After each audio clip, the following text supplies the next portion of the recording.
next topic, and definitely something that's really important in the field right now, is about compassion, fatigue, and resilience in the organizations. And we have Dr. Robert Logan, who'll be joining us for this. I'll just try to take some minutes to introduce Roderick Logan. Dr. Roderick is a senior faculty member and the director of organization programs at Arizona Trauma Institute. He is also a senior faculty at Trauma Institute International. He also provides consulting through his Making Space to Heal company. Dr. Logan has worked with individuals, families, and organization teams to work through trauma, toxic stress, and histories of adversities, and to build towards resilience. He's a certified trauma and resiliency life coach, certified clinical trauma specialist, and a certified family trauma professional. It's my honor to definitely invite Dr. Roderick, and he's a good mentor as well. I'll ask him to take over. Good morning, and good morning to everyone who is participating in this webinar today. It's indeed a privilege of mine to be here and to participate with the Trauma Resiliency and Release and Wellness Center, and to be a part of this. So I'm going to share my screen and jump right into the topic today. So it gives me a moment to make all of this happen.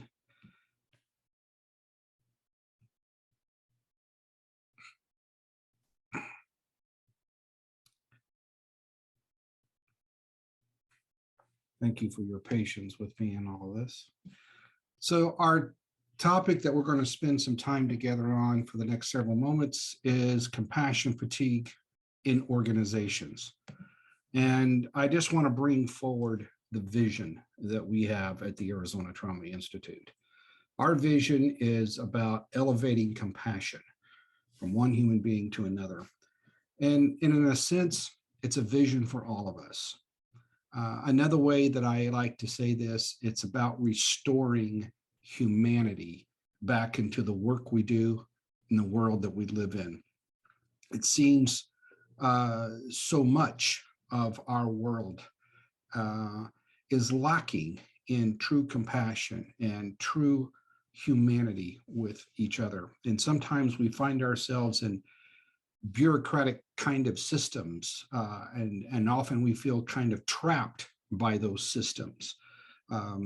Systems that tend to focus more on the checklist of getting things done rather than finding a pace that where one human being can connect with another human being and truly be of service. And that's the context for our time together, talking about compassion fatigue. So as we think about compassion fatigue in organizations, there are three objectives that I wish for us to talk about today. First, we're going to define right up front what compassion fatigue is. And then we're going to discuss how distress can spread through the workplace, because distress is very much a part of what we refer to as compassion fatigue. And you just spent some time with Dr. Roden, and he was sharing with you some thoughts about salutogenics and the salutogenic approach to care. And salutogenics is the heart of a trauma-informed or a trauma-sensitive approach to care. And we're going to look at briefly here how we can apply this salutogenic model in the workplace. So up front, what is compassion fatigue? Is it something real? Compassion fatigue, and this is to kind of create context for all of us, is a term that has evolved over the last 30 to 40 years. And in fact, we can probably look at some history and go back more than 100 years of how people have tried to talk about the fatigue or the impact that a person experiences when they are caring for another human being. Here's what we know, that for one person to care for another person, it comes at a cost. It comes at times, it can be a severe cost, a very impacting cost. So when we talk about compassion fatigue, we're talking about the impact on caregivers.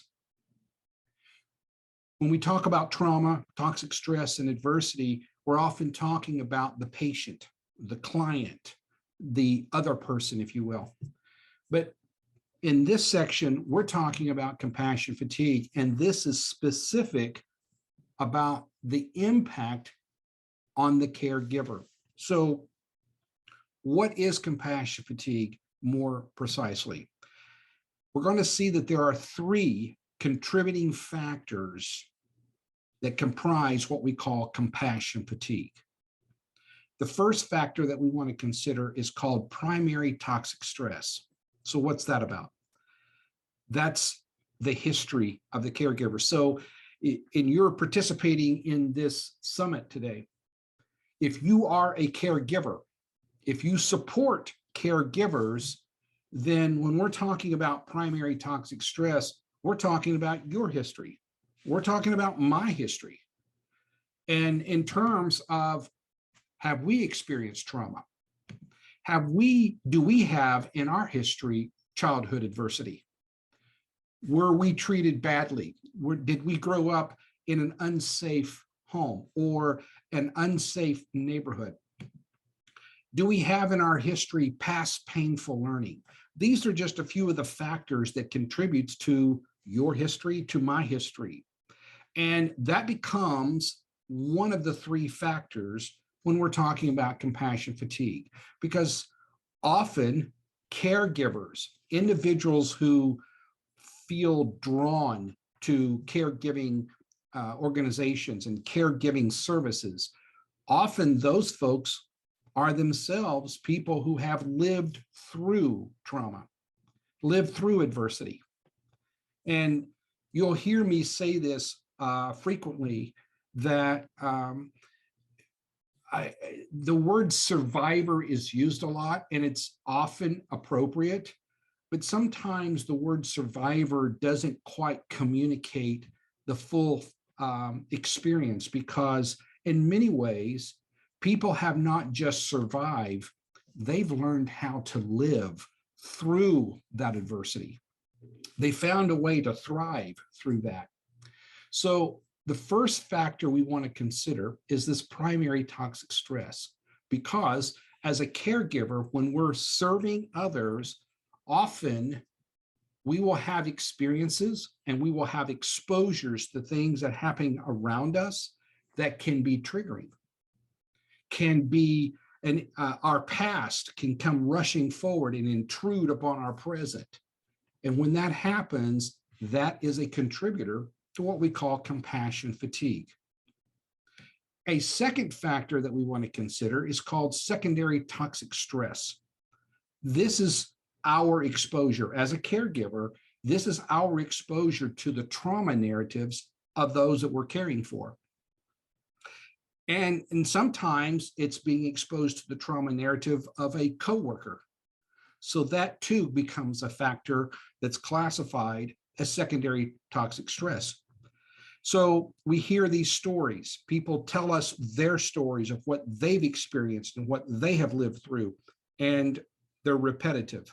Sometimes it's the repetitiveness of one person's story, and sometimes it's a repetitiveness of several different people's stories that have lots of similarities.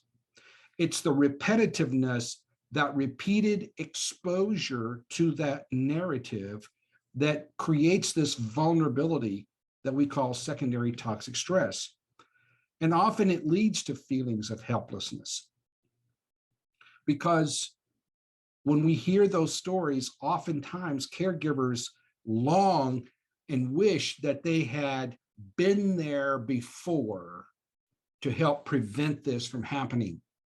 We often feel that in terms of children or young people that we might be working with who have been through a very difficult, horrific experience. And there can be, for the caregiver, feelings of helplessness that I want to do more than what I can. I want to rescue them. I want to not just help them, I want to protect them. And that can lead to what we experience called overcome by sympathy. Now, we understand that there's a difference between sympathy and empathy. Sympathy is, I'm feeling sorry for someone. I am just overwhelmed by what has happened to them. A moment ago, Dr. Roten was talking about how in the pathogenic approach to care, that there is a focus on the deficit. And that's generally what happens with sympathy. We become overly focused on the deficit, overly focused on the bad thing that has happened to a person. Where in contrast, empathy is focused on a person's capacity. We're focused on not the bad thing that happened to them, but we're focused on what was the thing they did that helped them to live through the bad thing that happened. Secondary toxic stress can start taking place in our life and begin to impact us when we're overcome by sympathy and we're more focused on the individual's deficit, and of course, often focused on our own deficits. The third contributing factor to compassion fatigue is burnout. Now, a lot of folks think that the term burnout originated with behavioral health or the mental health field, and it did not. It's actually a borrowed term. So during the industrial age in Europe and in the United States, factory systems were being created. And these factories were focused on outcome. They were focused on efficiencies. They were focused on high levels of production. You may have heard the term sweatshops in some places of the world where people have dehumanizing experiences because of the factory owners and their intensity on high levels of production without any consideration for the needs of the people who are doing the work. It was in those conditions that the term burnout was created in the 1800s. And the term burnout later was borrowed and imported into the mental health and behavioral health community and world. And here's what we understand about burnout. It has to do with the negative effects that employees experience from environmental demands. So if we can imagine working in one of those sweatshops or one of those intense factories where the factory owners were not compassionate for human beings. In those conditions, the air was not filtered. They may not have been properly heated or properly cooled in the summer. There may not have been facilities for restrooms for people to relieve themselves, or there was not support for people taking breaks from their work or having a meal, a lunch during their work. Those kind of negative experiences led to what we call burnout. It also is a description of what we call emotional exhaustion, being treated in an inhumane way or depersonalized, or working in a system where the system has limited the access for resources.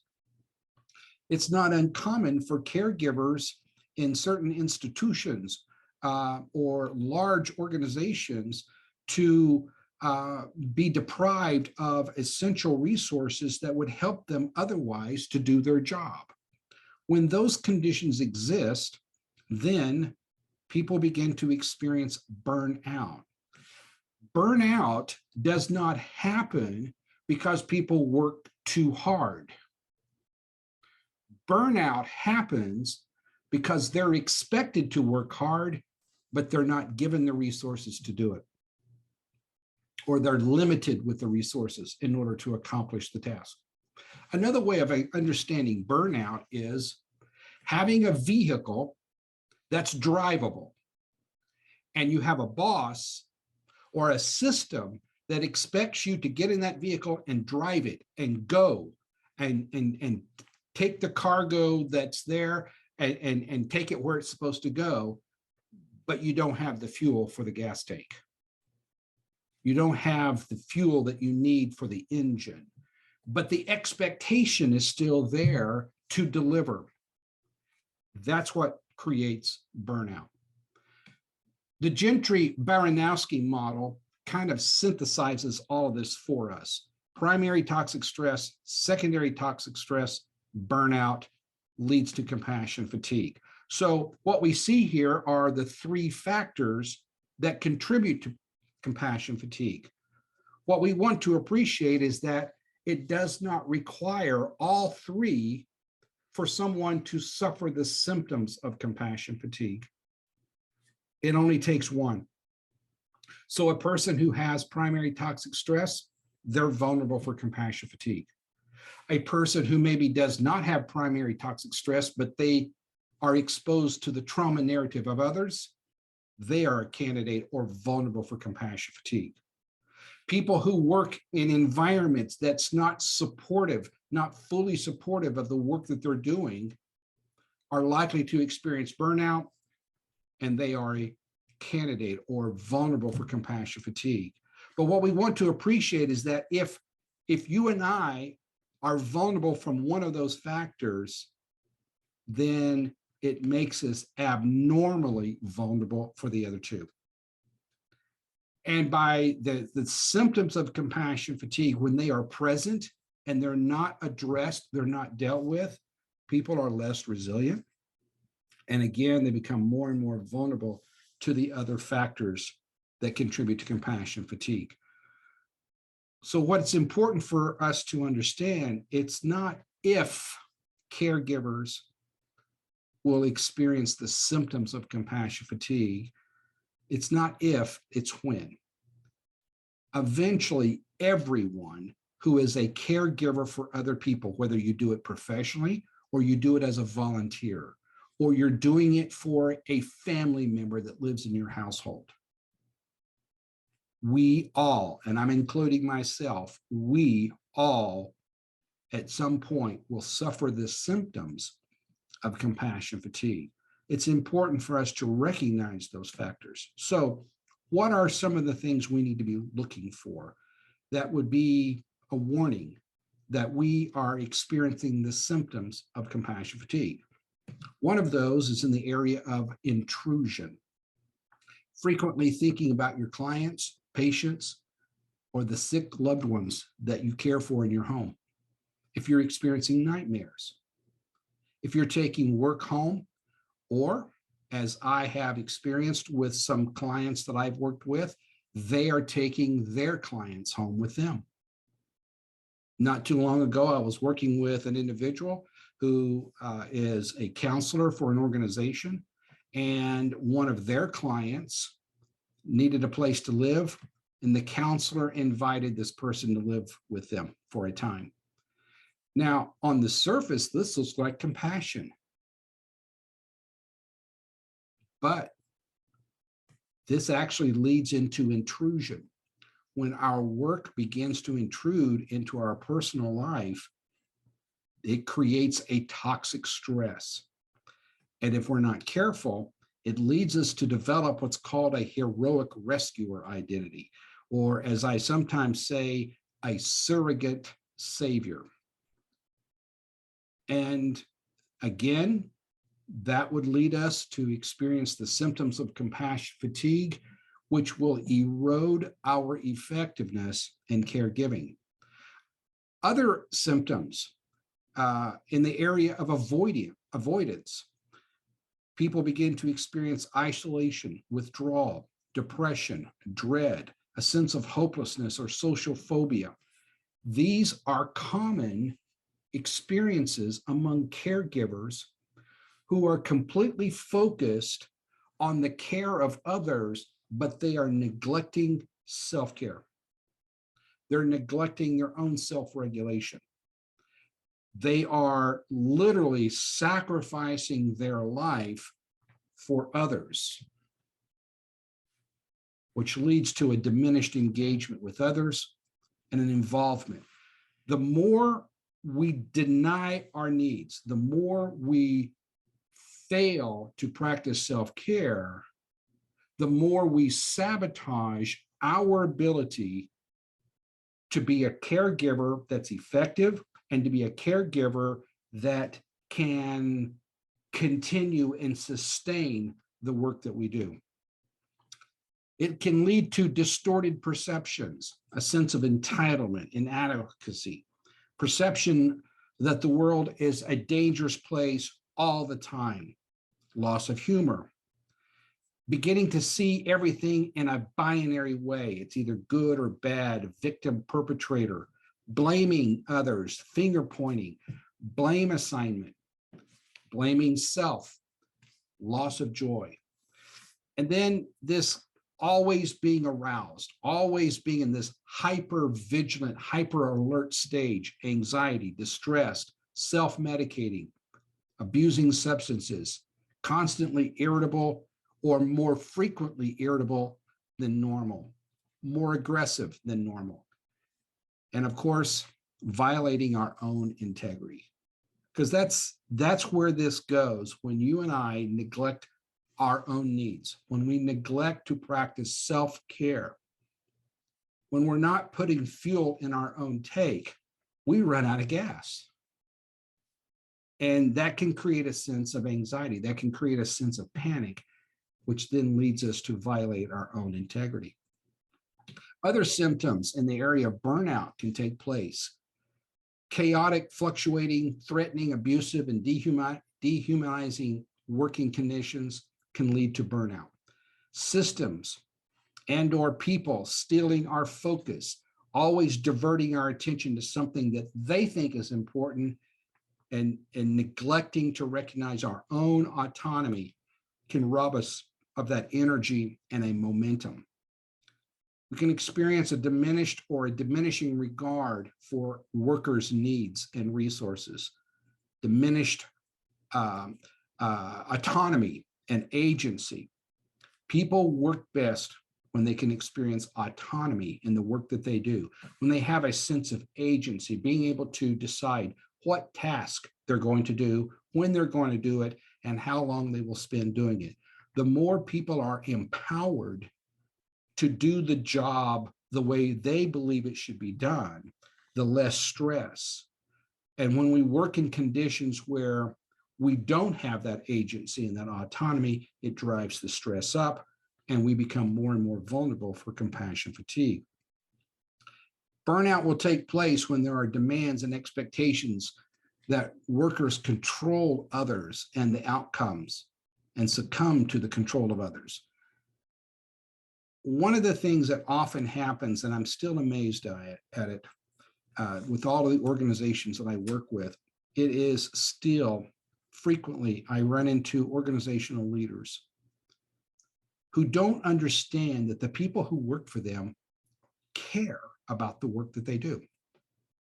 They care about the people that they're caring for and the services that they're providing. The workers are compassionate human beings. And yet so many leaders and organizations are failing to recognize that. Consequently, when leadership is not making good use of resources, when there is a waste of resources, when money is spent in wasteful ways that does not bring about productivity or service to others, but has been managed in a neglectful way, leadership sometimes fails to appreciate the impact of wasteful spending on their employees because they have underestimated the value of employees. The truth is, many, many people who are caregivers care deeply about those resources. They care about the resources that's being used to help them do their job. They care about the amount of resources and the accessibility of those resources that benefit others that they're serving. And when it's wasted and there's not an accountability, it leads to the symptoms of burnout. And again, if it's left unabated, it can lead to a sense of employees abandoning morale, their duties, their tenure, their career, and sometimes abandoning relationships. Compassion fatigue is the presence of distress in an organization. How does this distress spread in the workplace? There are four major things we want to take a look at that we've learned from some very in-depth research. The first, how does distress spread in the workplace? People sharing emotions, consciously and unconsciously. Human beings, part of who we are as a human being is our emotions. Sometimes we feel happy and good, and when we exude that emotion, it has an impact on others. Sometimes we're agitated and we're sad, or we might be upset and angry, and that too can be an influence. The fact is that when people work together, they're going to have shared experiences together. And among that will be people sharing their emotions. Sometimes it's being done consciously. Other times people are totally unaware that it's happening. So what emotions are we talking about? First, we're talking about discrete emotions. These are distinct to the individual, but unattached to any particular logic or reasoning. These emotions, these discrete emotions, are affective. They have the capacity to influence the behavior and the actions of others.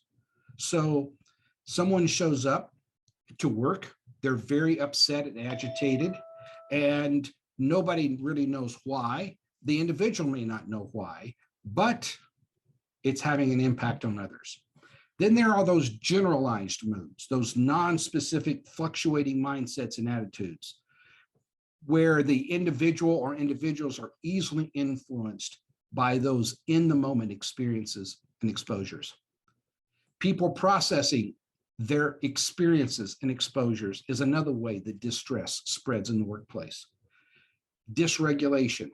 We know that dysregulation is when the body and the brain is out of balance. So people who are easily dysregulated can often become dysregulating to others. And you might know of organizations, or you might have experienced this in your own place of employment, where there's this one person and they seem to always be in a particular mood or have a particular emotion, or they're easily agitated, and it kind of cascades through the team. People who are easily dysregulated because they perceive others are ridiculing them, scoffing, or taking advantage of them. That's another way that distress can spread through the workplace. Intimidation is an issue. People witnessing individuals trying to frighten or subdue others. And then on the other end of that, people who are reacting because they are the target of intimidation. And then the third way that distress spreads in the workplace is people grouping into what we call social collectives, dyads, two people huddled together, gossiping, or it might be two people agitating and being combative with one another. And then there's these two that are teamed up with these two over here, and they're agitating one another, dyad versus dyad. And then small groups. Now, when I say small groups here, I'm not talking about formal groups. These are individuals who are drawn to a group that is exclusive. In other words, they have clung to one another at the exclusivity of others. They are intentional to push others out. We know these groups sometimes by other names like silos, towers, cliques, turf wars. Ganging up is a phrase. Typically, these groups tend to be induced by one or more influential persons. The fourth way that distress can spread in the workplace is people who are under the influence of a particular social mores. This is not the influence of a particular person, rather the influence of ideas. Power over what people feel and believe about themselves, what they believe and feel about others, and issues that are important, can lead to what we call group think, where creativity and individual responsibility is discouraged. Another way we see this, A has power over B because they are linked to this extent. A can get B to feel something or to believe something that otherwise B would not feel or believe. So you got these two people, A and B. And there's three ways that we generally see them linked up. There's the convergent linkage, and that means B is going to feel joy because A has joy. And sometimes that works to the positive. You think about a parent and a child, and the child's a little upset, but the parent tells a joke or does something funny or pulls out a toy and does something cute, and it makes the child laugh. So the child is the B, and the child feels joy because A, the parent has joy. So it can work in a positive. But if it's a divergent linkage, sometimes it's like the picture of revenge. B feels joy because A is having a bad day. That would be a divergent linkage. Again, what are we talking about? We're talking about symptoms of compassion fatigue. And when they're present and not dealt with, then distress starts to spread through the workplace. And then a third way that people get linked up in these toxic connections is complementary linkage. A's feelings and B's feelings are independently intense, and when they're together, they intensify each other. Our third and final module in this presentation, how do we apply salutogenics in the workplace? We're talking about becoming a trauma-informed organization. From a leadership point of view, the primary concern is about creating a structure that understands that the health of the organization is a continuum. It's not a dichotomy between good employees versus bad employees. From the leadership's point of view, it's about creating a process that supports everyone's health and wellness. This is how we drive down the stress. This is how we overcome the symptoms of compassion fatigue. From the employee's point of view, this is about learning to believe in our own capacity, that you and I can grow from our mistakes, our missteps. We can get better at meeting our goals. It's about learning to see ourselves and each other as a continuum and not as a dichotomy between right and wrong.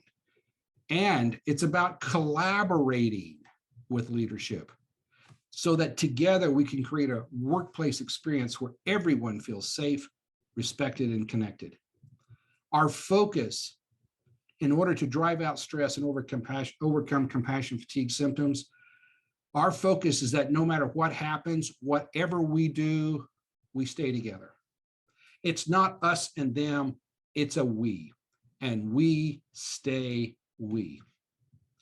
The assumption here is that everyone, leadership and employees alike, can incrementally get better by aligning with a sequential progress towards growth, stability, and empowerment. And it's about listening to each other. Listening carefully to what the other person has to say and paying attention to their competency and capacity rather than being distracted by the deficit and what's challenging or upsetting them. Our starting point, what do you need to feel safe? Imagine if that's the opening question. What do you need to feel safe? Or how can I be better at caring for you? Stress management is the first means to retain and retrain struggling employees. Human resource departments, their approach to struggling employees, rather than being punitive and looking to fire or put them on probation, the first goal is to create a positive future for the organization and every employee. It accentuates and heightens people's ability to work through and adapt to what's challenging them. And it's about being sensitive to employees struggling with trauma, toxic stress, or a history of adversity. We've learned that behaviors, emotions, and thinking get redefined in a salutogenic approach because they're markers of competency and capacity rather than another way of judging someone's character. So Here's kind of how we sum it up. Healthy organizations and healthy employees are not free of problems or free of stress. Rather, they are human beings in the process of keeping a sense of coherence in the midst of challenge, crisis, and high risk. Sounds like some people we might be reading about in the Ukraine. They're growing their abilities to function effectively in the face of great challenges, both in themselves and their relationships within the environments. 15 attributes of a trauma-informed organization. This is based upon the salutogenic model. Organizations that can effectively support their leaders and their employees for overcoming the symptoms of compassion fatigue have a structured workplace, a predictable workplace, social supports in the workplace, stress managing strategies, work has meaning, responsibility as per capacity of the individual, strategies to increase comprehension, expressions of confidence, worthwhile challenges, or an orientation towards wellness, orientation sensitive to the past, an orientation that's hopeful to the future, positive, asset, focused outlook, providing emotional connections at work, and assured that everyone will have just treatment. So that concludes my presentation. I will gladly entertain any questions. Thank you so much, Roderick. I personally really enjoyed the training that was taken, this talk that happened. A lot for me to personally learn from as well in terms of the organization and how we could improve. Yes, if there are any questions, I would encourage anyone to just mention them in the chat box. We can absolutely read them out, and then Roderick would be able to answer them.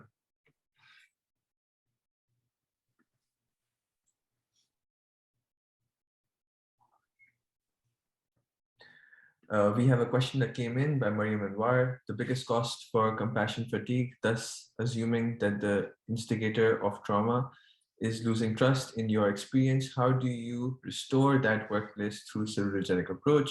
And number two, can you explain strategies to increase comprehension in the attributes of trauma-informed organization? Great question. We can't build trust if we haven't first created an environment that's safe. If people don't feel safe, they're not going to be open to trust others. And the safety we're talking about is not just locks on the doors or security measures to make sure that people with weapons are not coming to work. That's a part of it. That's certainly a part of the picture. But essentially what we're talking about in safety is, do people have a sense of balance, a coherence in their body and in their brain? Because if I'm feeling out of balance, then I'm going to be less likely to open myself up to trust and to be transparent with other people. So the first thing we have to do is create a culture and an environment that's safe for everyone. And in organizations, one of the most punitive one of the most punitive practices in organizations is when someone makes a mistake and they go to their boss or their supervisor and they say, I made a mistake. Because the threat of admitting that is, I'm going to be punished, I'm going to be rejected, I might be fired, I might lose my job, I might not be able to care for my family, or I might be demoted, or I might be overlooked for the next promotion. I might be seen as incompetent. But in fact, how do human beings grow? We grow through the mistakes we make, because we all do. We first create safety, then trust. It's not automatic, but the roadway has been paved, and it's much more achievable, trust and transparency, when we first have safety. I think that's really wonderful. I think we have another question we can take on by Arsalan. He's asking about one technique that can be incorporated to reduce competition in an organization. And how do you feel about that? What could be what's your take on that? Could you ask that question one more time? I had a bad connection there. what kind of salutogenic technique one can incorporate to reduce competition in an organization rather than interjecting a sense of optimistic group thinking. Competition can be a healthy thing when there's a mutual respect. But when we're working with people who have histories of trauma, wrestling with toxic stress, or a history of adversity, competition has this emotional element to it that if I don't win, I die. If I don't win, I lose everything. I lose credibility. I lose social standing. I lose relationship. And in that sense, competitiveness is deathly. It's destructive.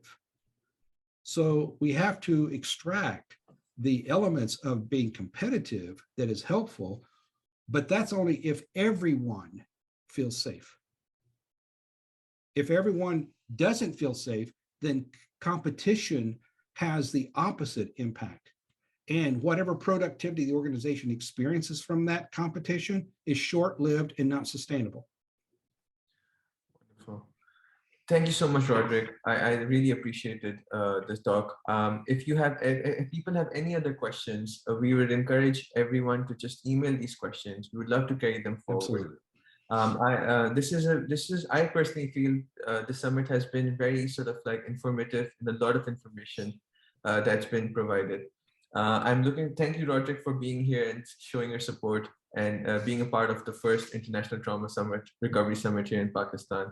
Really appreciate this. Thank you, Lon. No worries. Thank you all. It was my privilege to be